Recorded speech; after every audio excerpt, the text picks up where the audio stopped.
Chapter 16.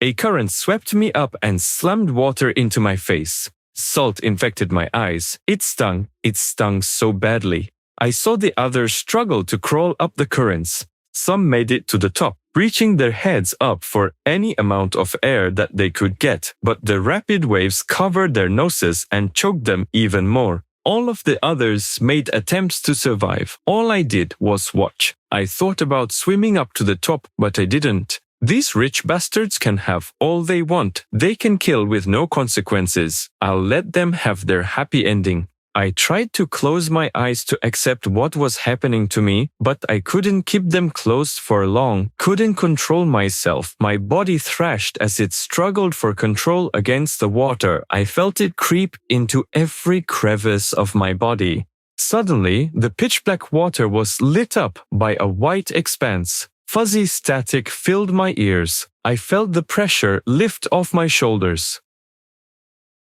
I woke up in a cold sweat. A nightmare, of course. I wasn't in deep water. I was lying in bed in my motel room. Why did it feel so real? I've had vivid dreams ever since I was a kid, but never like this. How could I be so stupid? I almost got myself carved open on my own floor. And for what? The light sound of footsteps outside the door interrupted my thoughts. My confusion and exhaustion vanished in an instant. I reached under my pillow for my gun. The hallway was silent. Then another step. Someone was there. My grip tightened around the pistol as I stood. The thin motel carpet barely muffled my movements as I crept toward the door. This stupid cheap motel didn't have a peephole. Whoever was out there, they weren't knocking. That meant they weren't supposed to be here. I could surprise them if I moved quickly. They wouldn't expect me to be ready. Slowly, I turned the lock. I wrapped my free hand around the door handle and made my move, yanking the door open. The figure outside barely had time to react before I struck. Pistol clenched in my fist, glancing off their jaw as they stumbled back. Moving way too fast, they recovered and dodged my next swing. I raised my gun, finger hovering over the trigger guard. The motel's dim light poorly illuminated the space. The person outside my door was a woman. She stood in a defensive stance, arms raised but not attacking. She had long, bright red hair, the kind that looked dyed instead of natural. Her blue eyes resembled fins. The expression she wore was unreadable, but there was no fear in her eyes. When she shifted, her hair caught the light and reminded me of what I saw on the rooftops. You're my guardian angel, I said, lowering my gun. I think you're confused. Did Joseph hit you in the head? I retrained my gun on her. Who the hell are you? She exhaled through her nose. Could have let me knock first. You followed me here, I accused. That's what happens when you make a mess and expect no one to notice, she said, unyielding. She didn't move, didn't reach for a gun or knife, didn't flinch even as I took a half step closer.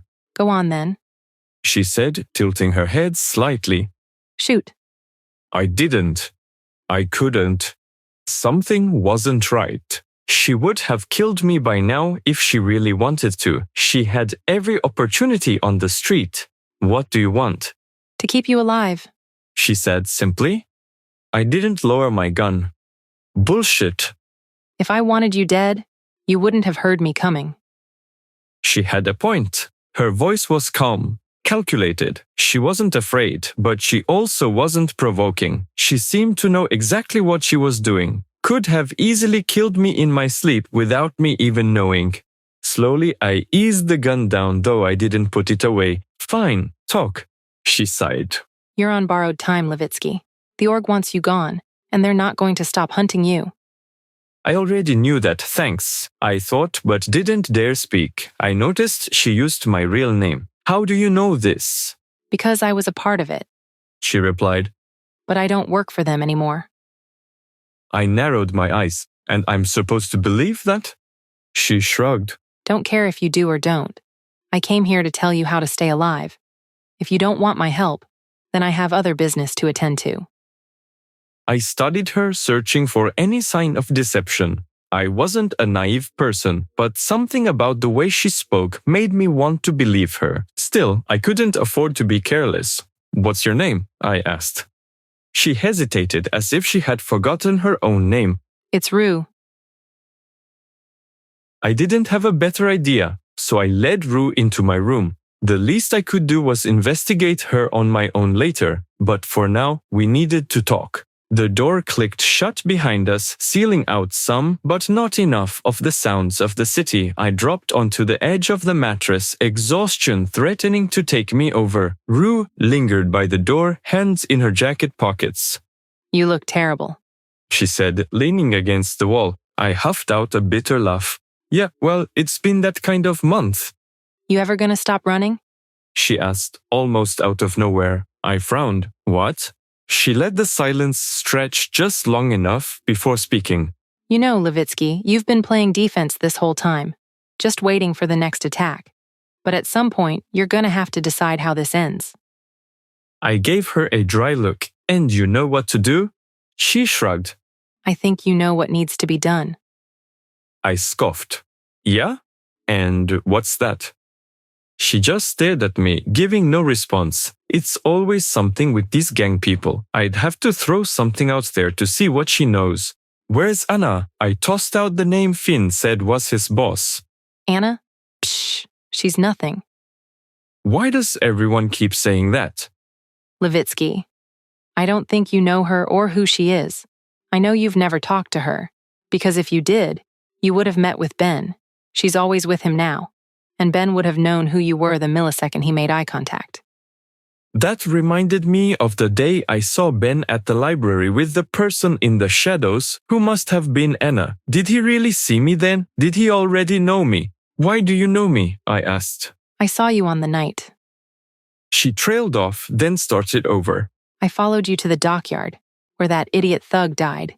Tea, latte, whatever. I watched you from the rooftops. You picked up something from the dirt and then, I don't know. I could tell you saw something by the way you stumbled. Chai. No, I'm good. His name, the thug, is Chai. Is? His name was Chai. You know what I mean, but that doesn't explain why you know me. I kept following you, to that old gangster ex-con, to get your ear pierced for some reason right after you got shot, to that diner a dozen times. You get coffee too much. To the warehouse, to Lenny's job. You have him freaked out. She's been following me a lot. Why? Wait, did you see me get shot and ignore it? You were fine. It didn't feel fine, I muttered.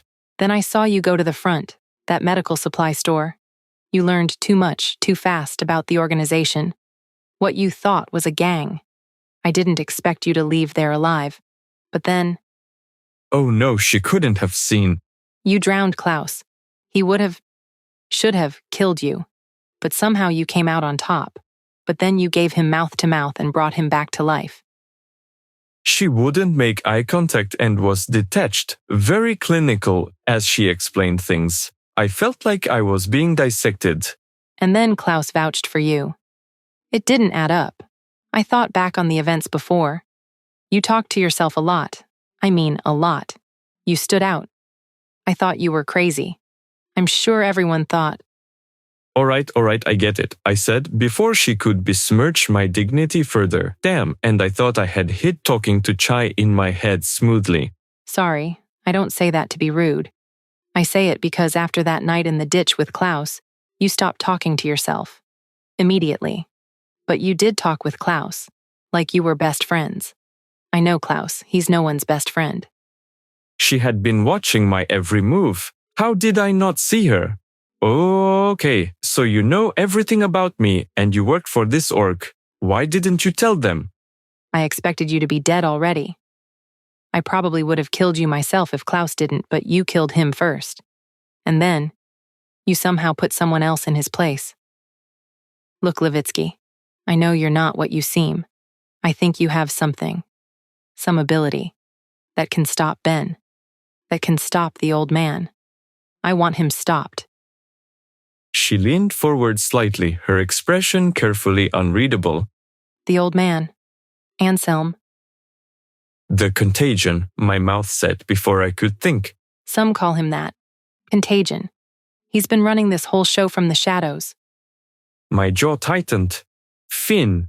He was the one who called him that. They both know that there's more to this.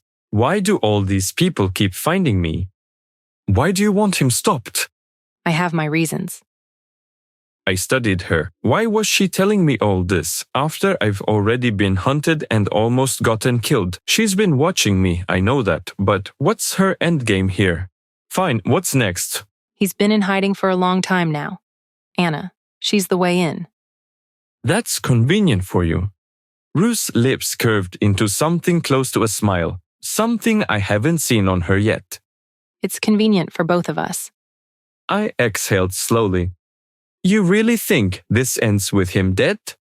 She tilted her head, watching me carefully. Don't you? I didn't answer right away. I've only had snippets of this old man, this Contagion, this Anselm, this Ben.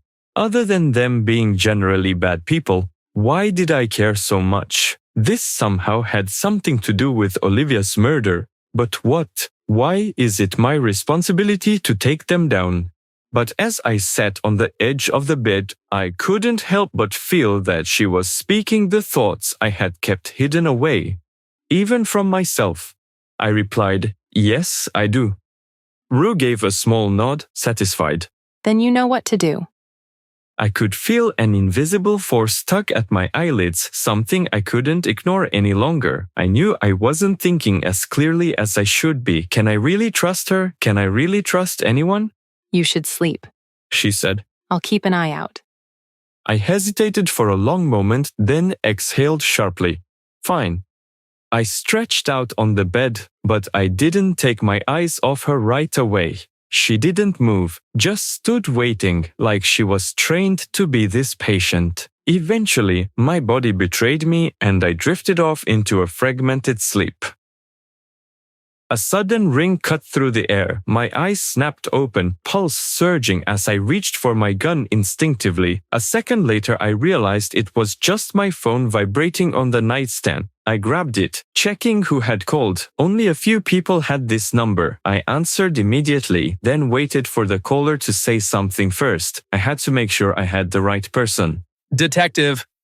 Finn's voice came through, tense. He would have only called if it was important, so what was wrong? They have your boy. Whoever, damn it. They have Klaus.